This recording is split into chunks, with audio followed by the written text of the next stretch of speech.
I'm like, you're special. You know? We laughed and talked about that almost every year, I would say. And she's like, remember that storm? I was like, yeah. So, but I'm happy everybody's here. Hello, Kathleen. We know you're here with us, watching us tonight. We feel your energy and we love you so much. How should I your true love know from another world? By her black and purple curls and her rose-tipped staff. She is dead and gone, lady. She's dead and gone.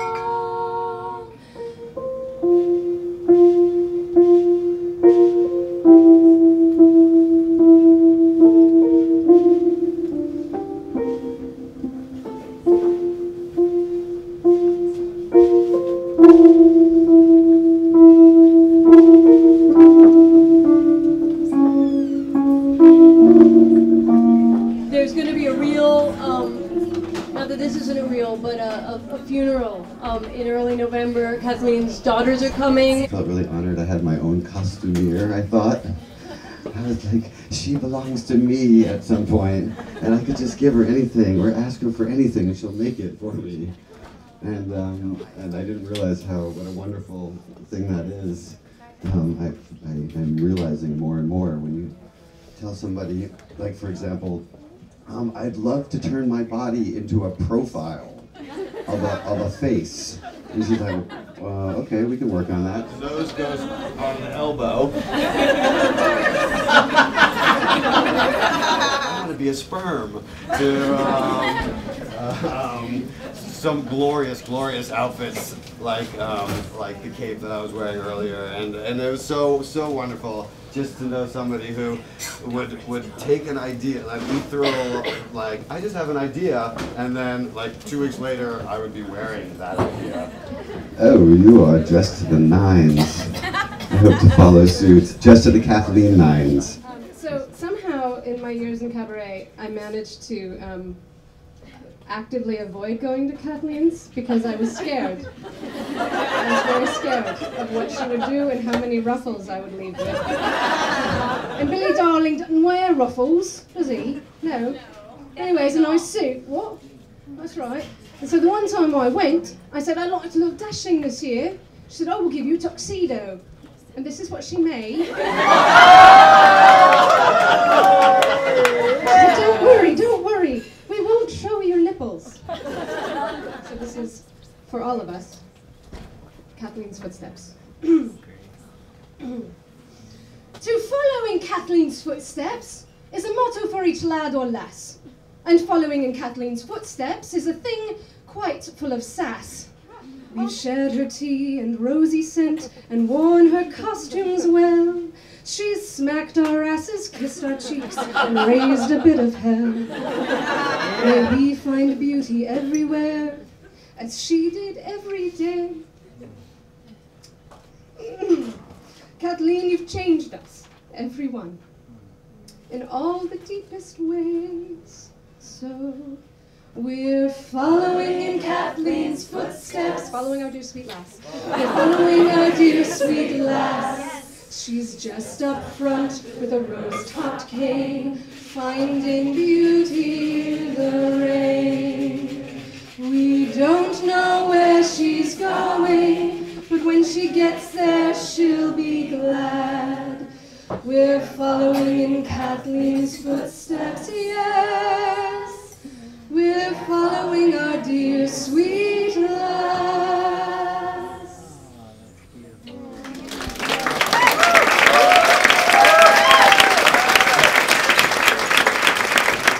I have some things that Kathleen wrote, memories from when she was a child, and I'm just going to read little bits of them. First of all, Only Ma Cooper and I are pure Irish. The rest are a bunch of mutts. My mother, Eileen White Henry, was a single divorced parent when that was very unusual, and I had been boarding with a family. This too was common back then, as she worked in Pilgrim State Hospital, and you worked like 3 weeks in a row with no days off, then had 4 days off. So I would stay with that family and then with my mom on her days off. I believe they were named Hambrights, and I remember them crying when they left me.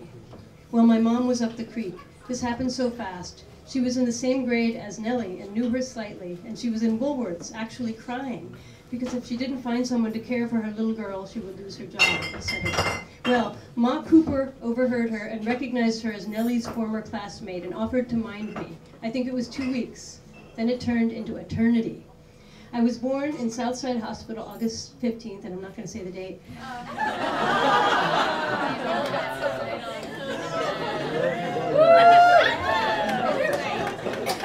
I was about 2 years old when I went to the Coopers. I had so many clothes and so much baby furniture that they actually used a moving van. And together she and I developed my first character, who is Sofia Maria Gonzalez de Schwartz. And she helped me create this Rick-Rack crucifix. So I'm wearing Sofia Maria's crucifix. And then and changed my character into Medusa. And decided I didn't need any costuming help. And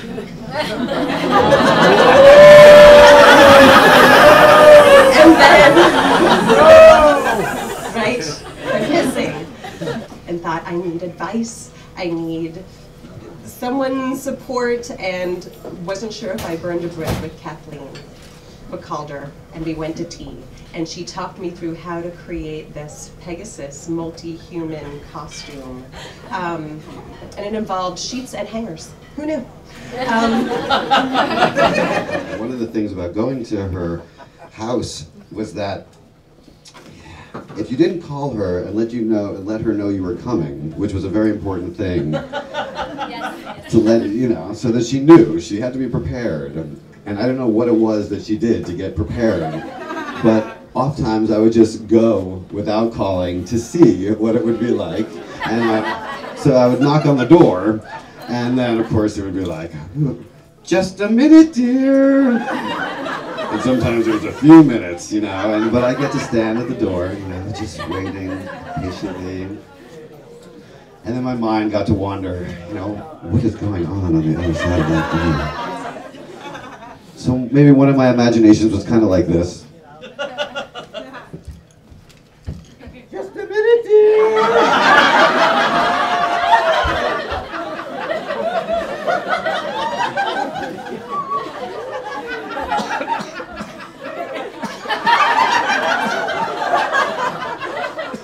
It would take a lot longer than that.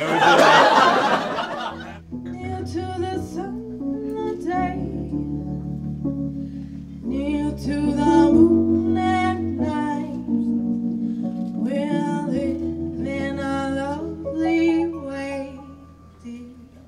Living a love and pale moonlight, just you and I, forever and a day.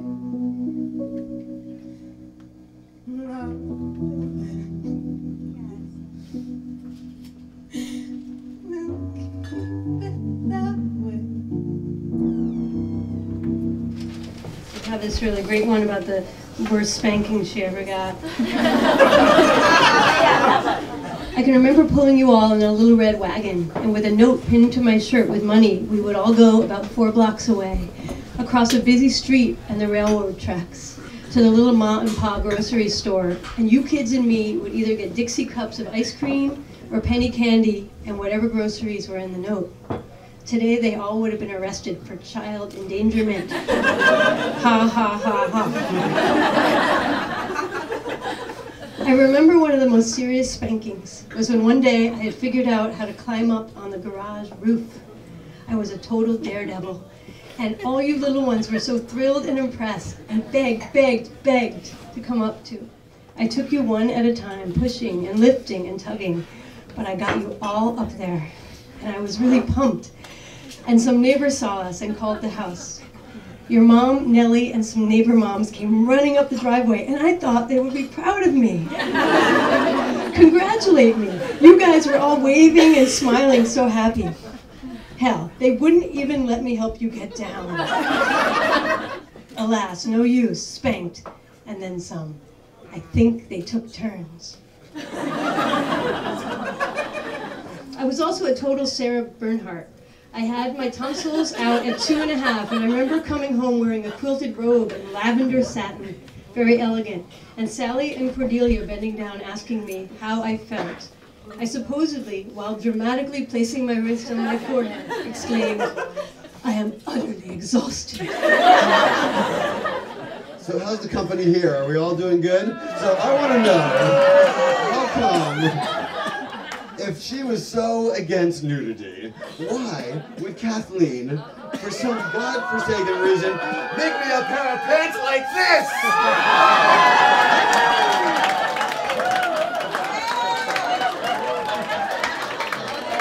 If she didn't want me to do that.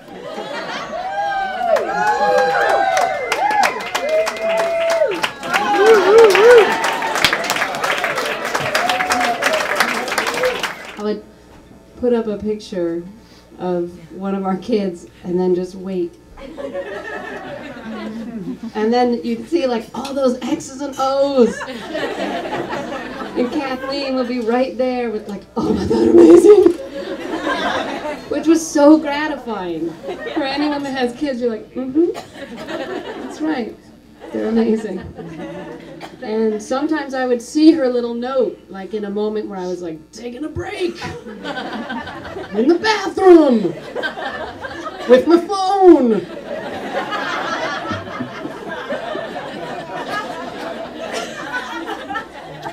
Right, you feel me? And then I would see her little like, oh, they're so good, the kids are so fucking amazing. Oh my God, that's good. And I'd be like, just right, they are. And it meant a lot to us. So I wanted to do a song for our girls and for little Miss Josie who's asleep. Who am I? What have I become? Do I stand for something? Or for money? Who am I? Where's my good girl gone? You know I had a good heart once, you see. For those of you who don't know, I'm Finn and Emer's daughter, and I was in show class from the beginning. I had many a costume. I was a bellhop, or bellboy, or whatever, and I was a doll, I was a monkey, I was a pig, among other things, but I had very intricate papier-mâché masks for the last two that Kathleen put endless amounts of effort into. I had to stop being a show class for many reasons, one of them, the main one, being puberty, and she'd come in line and start talking to you, or she'd be at the service desk talking to me, and you wish that everybody else would leave so you could just like hang out and talk with her, and like people would come up in line behind her and you'd be like, go away. An iron is a girl's best friend. The directions from friends were, make a small pennant for the blessing of the first child to be. She made her a superhero cape that she will wear someday. I'm heading to Dawn now. And I would ask her, like, how's the pressure? And she'd be like, I'm not subtle, Caroline. If I don't like it, I'll tell you. My favorite line of hers, I'm not subtle. She was not subtle.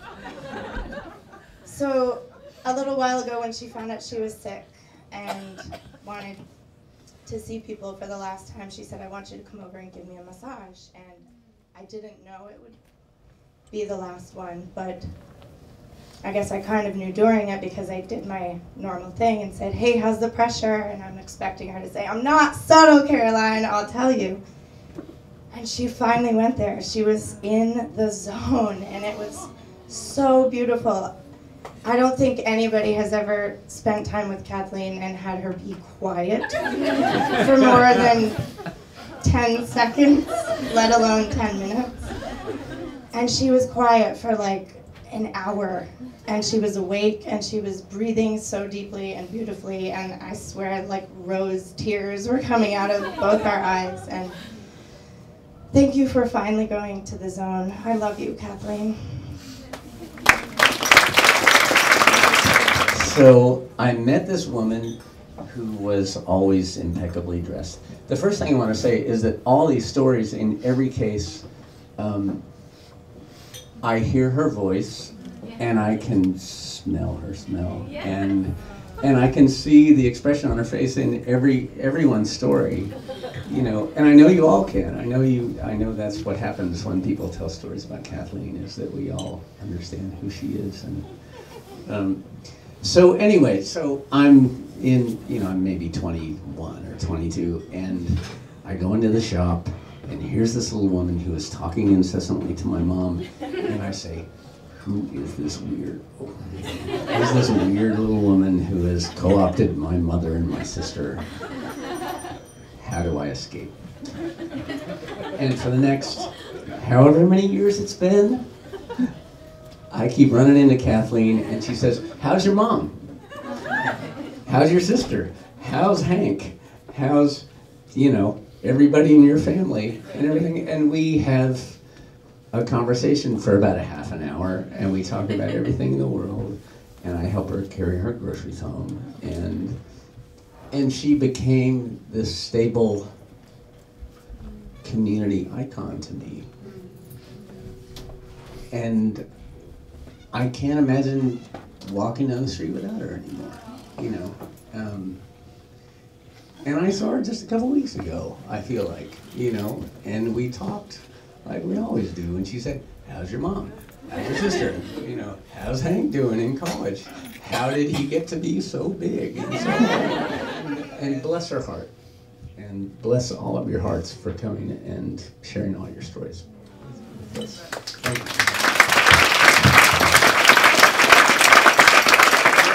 I realized, like, wow, there's still authentic, beautiful people in Burlington. I mean, like, her presence reminded me that this town is a town of color, and a town of eccentrics, and a town of all kinds of beautiful people that want to be their authentic self. And Kathleen was definitely her authentic self, and a lover of life, for sure. And I want to encourage you, I see tons of potential eccentric older people here in the room. And if you have any opportunity to go out of your way to be extra colorful and extra eccentric, extra personalitified, however you want to be, and let this community still thrive on loving life. This is the little number that we did in the first cabaret. Yeah, we're going to bring it right back to you.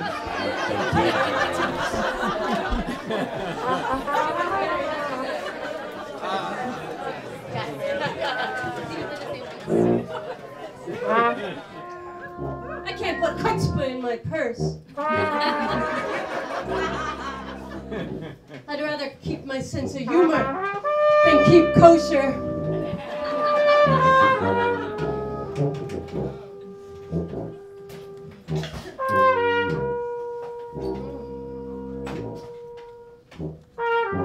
Curse me, call me a shiksa, till I'm out of earshot, and then you can cry for me in the night.